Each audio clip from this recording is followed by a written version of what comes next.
formalmente damos inicio a esta serie de ensayos que vamos a estar publicando, acompañados con una serie de videos también que vamos a estar grabando. eh, y te damos a ti también formalmente la bienvenida a esta serie. Vamos a estar publicándolo en nuestra página de internet y también en nuestro canal de YouTube.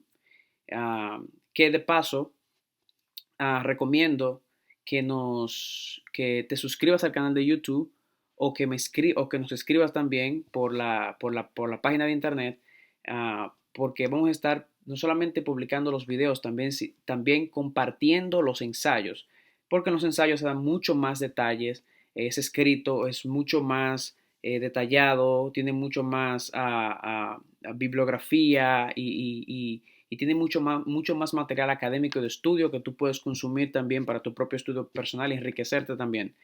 Eh, Obviamente no podemos hacer todo eso aquí en video porque no hay el tiempo, no tenemos el tiempo para hacerlo. Prácticamente la razón de esto, de esta serie de ensayos que vamos a estar publicando, es que en los últimos años ha surgido una falta de apreciación a la Biblia hebrea o por la Biblia hebrea o Antiguo Testamento como comúnmente lo conocemos. Y la razón de esto ha sido múltiples factores prácticamente, que con toda probabilidad vamos a abordar en lo adelante. Pero la carta a los Gálatas ha sido uno de esos textos del Nuevo Testamento que se ha tomado para alimentar, fomentar e incluso promover tal dañina perspectiva del Antiguo Testamento, lo cual es muy serio y van a poder verlo más adelante a medida que avancemos en la serie. La idea detrás de esta serie de ensayos que publicaremos sobre la carta a los Gálatas no tiene la intención de estudiar la carta exhaustivamente, ni analizar verso por verso de la carta, para nada, sino más bien mientras revisamos los textos pertinentes, dar respuestas a las siguientes preguntas, a estas siguientes tres preguntas prácticamente que vamos a estar viendo. Pero antes de ver las preguntas, permítame hacer la siguiente aclaración. Nos estaremos refiriendo en el presente ensayo o en el presente video, nos estaremos refiriendo a la ley como Torá. ¿Por qué? Bueno, precisamente porque a lo largo del Nuevo Testamento, como con algunas excepciones obviamente, Pablo usa la palabra griega nomos, que la gran mayoría de las veces es traducida como ley, pero para referirse a los 5 libros de Moisés, los primeros 5 libros de la Biblia, Génesis, Éxodo, Levítico, Números y Deuteronomio. Esta traducción es defectuosa en varios sentidos, pero solamente para mencionar dos, porque son los dos más importantes. Da a entender erróneamente que todo lo que Dios comunicó a Moisés fue leyes, y dicha asunción no puede estar más lejos de la realidad. En los 5 libros de Moisés pueden encontrarse profecías, narrativas históricas, dogmas, etcétera. Y prácticamente hoy día en la academia hay un consenso con respecto a esto. Eso no es algo que está en discusión prácticamente. La segunda razón es que la palabra ley en nuestros días está cargada, tiene un bagaje negativo, está cargado con una connotación negativa, ya que constantemente es asociada con legalismo. Pudieran mencionarse más razones, pero estas dos, como dije anteriormente, bastan. De manera que en el presente ensayo estaremos traduciendo la palabra nomos, vamos a estar estudiando la Gálatas, que está en el Nuevo Testamento, y el Nuevo Testamento fue escrito en griego. Por lo tanto, la palabra que se usa allí es nomos. Vamos a estar refiriéndonos a esta palabra, nomos, en vez de traducirla como ley, la vamos a traducir como Torah. ¿Por qué? Te preguntarás ahora por qué. Dos sencillas razones. La primera, es la palabra que mejor describe el conjunto de los 5 libros de Moisés, ya que esta fue la palabra que Dios mismo usó para describirla. Eso tú lo puedes ver, por ejemplo, en Deuteronomio 31:9. Y la segunda razón es exactamente la palabra, es porque esta es exactamente la palabra que Pablo tiene en mente al citar nomos.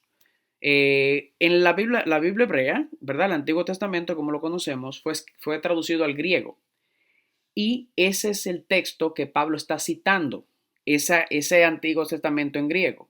Bueno, cada vez que la palabra Torah allí aparecía, los traductores de esa traducción al griego escribían nomos. Por lo tanto, lo que Pablo tiene en mente cada vez que traduce la palabra ley, tú lees la palabra ley en las cartas de Pablo, lo que él tiene en mente es Torah, prácticamente. Literalmente es lo que tiene en mente.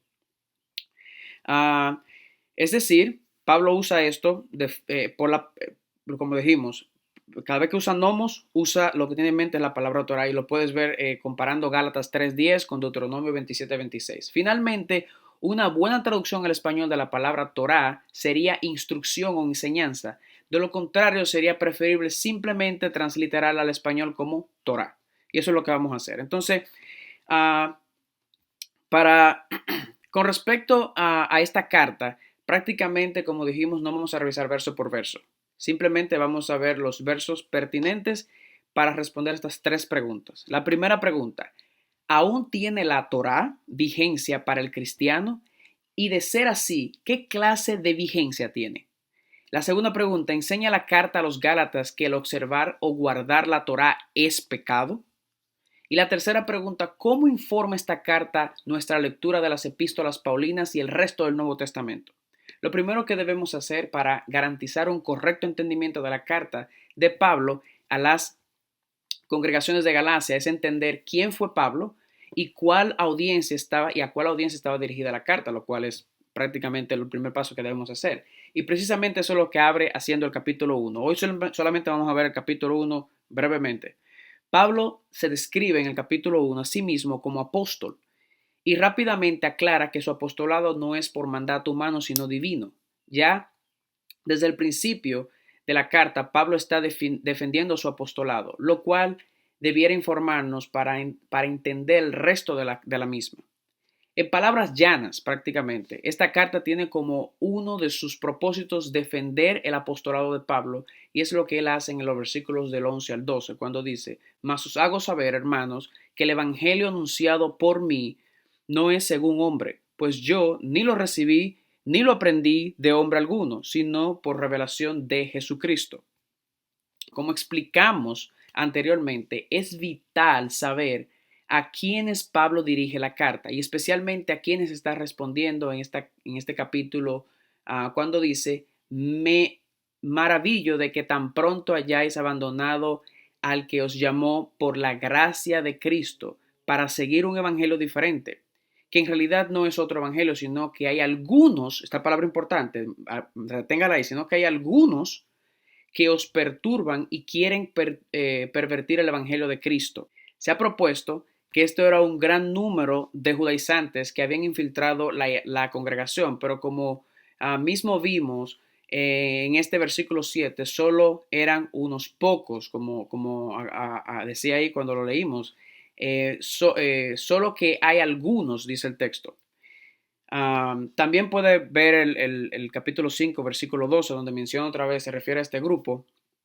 Incluso es muy probable, diría yo, que Pablo se está refiriendo a una sola persona en la congregación, como lo indica el capítulo 5, versículo 10 de la carta, y luego otros pocos fueron liderados por este. Pero por otro lado, se ha propuesto también varias opciones para identificar quiénes son estos algunos que habían perturbado la congregación de Gálatas. Hay quienes creen que se refiere, y yo creo que aquí que están la mayoría, hay quienes creen que se refiere a ciertos judíos cristianos insatisfechos con la forma en la que Pablo libremente invitaba a los gentiles a venir a Dios. Empezaron a visitar la iglesia probablemente que él había establecido. El propósito de ellos era judaizar estos creyentes gentiles para persuadirlos que después de haber creído en Cristo, ellos debían tomar un paso adicional y convertirse en judíos a través de la circuncisión. Sin embargo, el presente ensayo propone que los judaizantes, que vamos a ver más adelante, eran un grupo distinto a los mencionados anteriormente. Normalmente cuando Pablo se refiere a judaizantes en la iglesia de Gálatas, se está refiriendo a prosélitos. Prácticamente se está refiriendo a prosélitos. Y simplemente para información suya, Para más información de prosélitos, puede ver, por ejemplo, Hechos capítulo 2, versículo 10, o Hechos capítulo 13, versículo 43, etc. Prácticamente hay quienes creen que él se está refiriendo en este caso a prosélitos, como decimos. ¿Qué son prosélitos? Son gentiles que se habían circuncidado y convertido al judaísmo y ahora querían judaizar a los demás gentiles en la congregación. Ya que como explicaremos, perdón, más adelante, el capítulo 2 de Gálatas no respalda la idea de que era un grupo de judíos intentando judaizar a los gentiles. Y eso lo vamos a ver próximamente cuando entremos al capítulo 2. Además, dicha interpretación contradeciría lo que Pablo argumenta más adelante en la carta en el capítulo 4, versículo 8. Y cuando lleguemos allá también van a ver dónde está la contradicción si afirmamos esta posición. Ahora bien, Pablo continúa describiéndose a sí mismo y dice, porque vosotros habéis oído acerca de mi antigua manera de vivir en el judaísmo, de cuán desmedidamente perseguía yo a la iglesia de Dios y trataba de destruirla, y cómo yo aventajaba en el judaísmo a muchos de mis compatriotas contemporáneos, mostrando mucho más celo por las tradiciones de mis antepasados.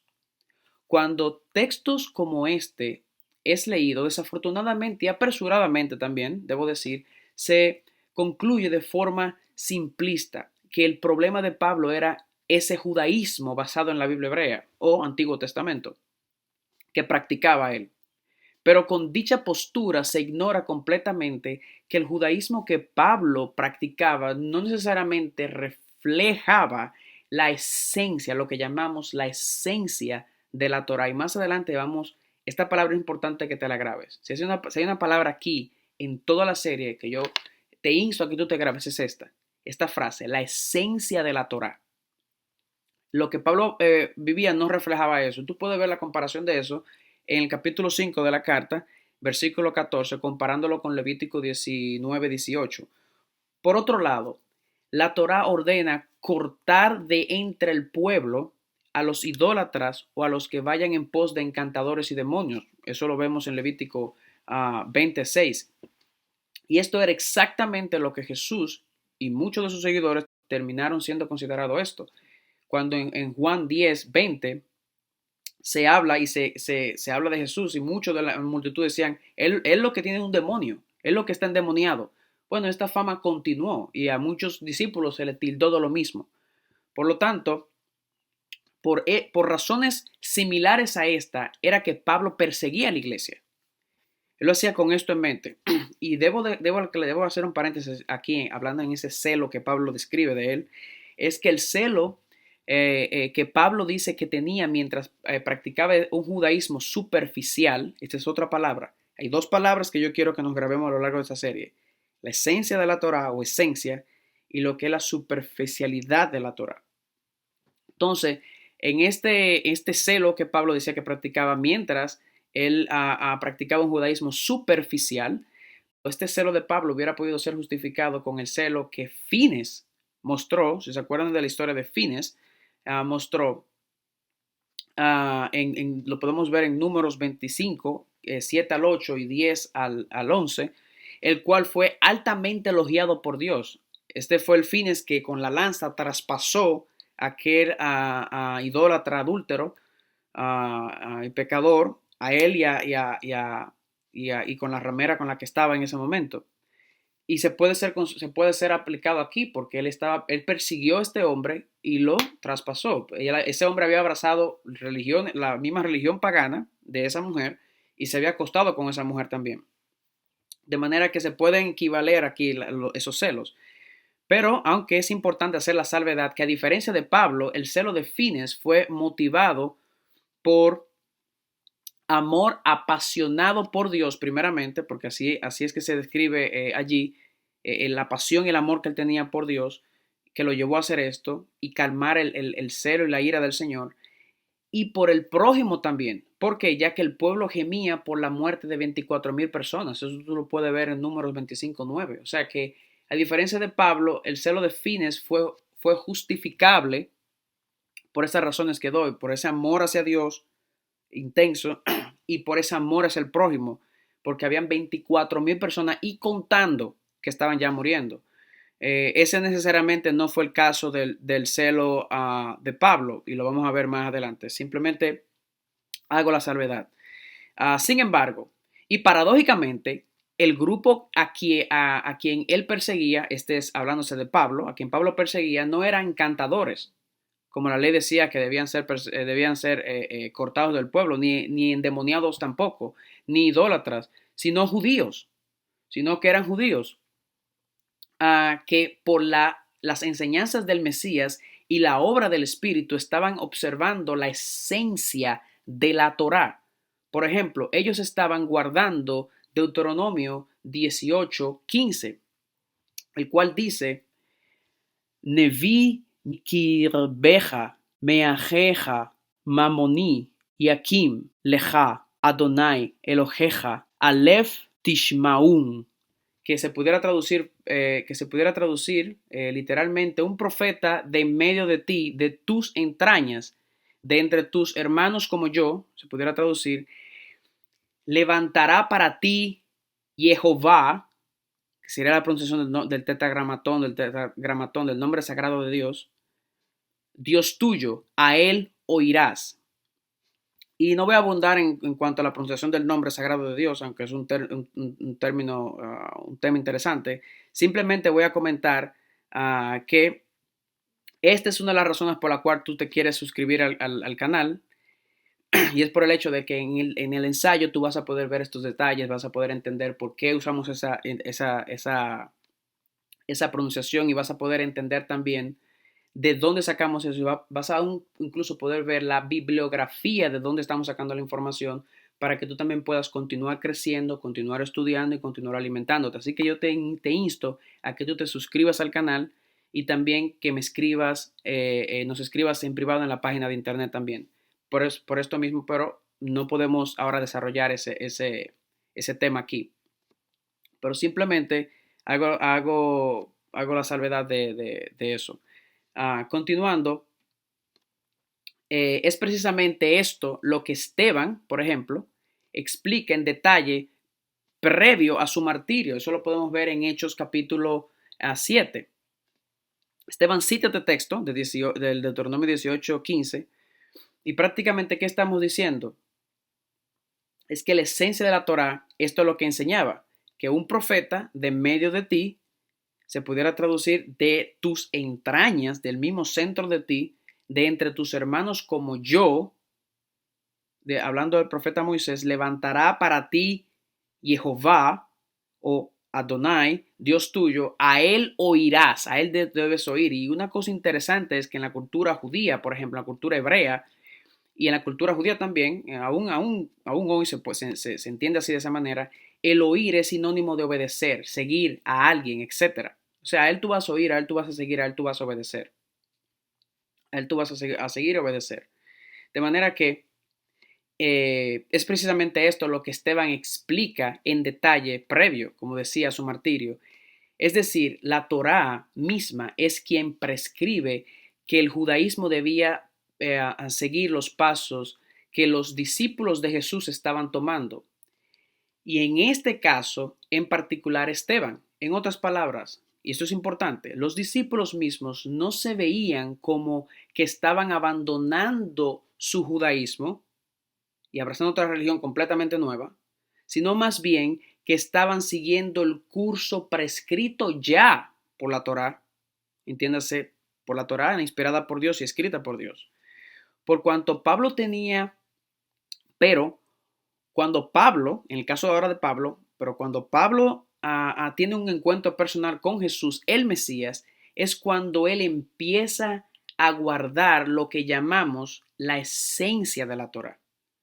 Y cito aquí: pero cuando Dios, dice Pablo en Gálatas capítulo 1, pero cuando Dios, que me apartó desde el vientre de mi madre y me llamó por su gracia, tuvo a bien revelar a su Hijo en mí, para que yo le anunciara. Fíjense lo que dice: tuvo en bien revelar a su Hijo en mí, para que yo le anunciara entre los gentiles no consulté enseguida con carne y sangre, sino que solo oían decir, y brinco al versículo 23, sino que solo oían decir, el que en otro tiempo nos perseguía, ahora predica la fe que un tiempo quería destruir. Pablo comenzó a predicar acerca de la fe que los judíos debían tener en ese profeta, como Moisés, que vendría, como vimos en Deuteronomio 18:15. En otras palabras, Pablo, en efecto, comenzó a guardar lo que en esencia la Torá decía. Los otros judíos entendían que estaban bien con Dios, observando ciertos aspectos de la Torá. Pero ese aspecto que es esencial y fue profetizado en la misma Torá, ellos no estaban viéndolo. Por lo tanto, ellos estaban viviendo un judaísmo superficial, mientras que los discípulos de Jesús estaban viviendo en la esencia de la Torá. ¿Cuál es la esencia de la Torá? Bueno, que debían esperar a ese profeta que vendría, que ahora todos nosotros sabemos de quién se hablaba, de Jesús el Mesías, que iba a venir. Entonces, eso es lo primero que podemos ver de este primer capítulo. Cualquier pregunta, no dudes en escribirnos en nuestra página de internet, o tampoco dudes en escribirnos aquí en los comentarios de este mismo video en nuestro canal de YouTube. Así que será hasta la próxima vez que nos volvamos a ver en el segundo capítulo de Gálatas. Te insto a que estudies el capítulo 1, estudies el capítulo 2, leas toda la carta y nos vemos en el próximo capítulo. Bendiciones.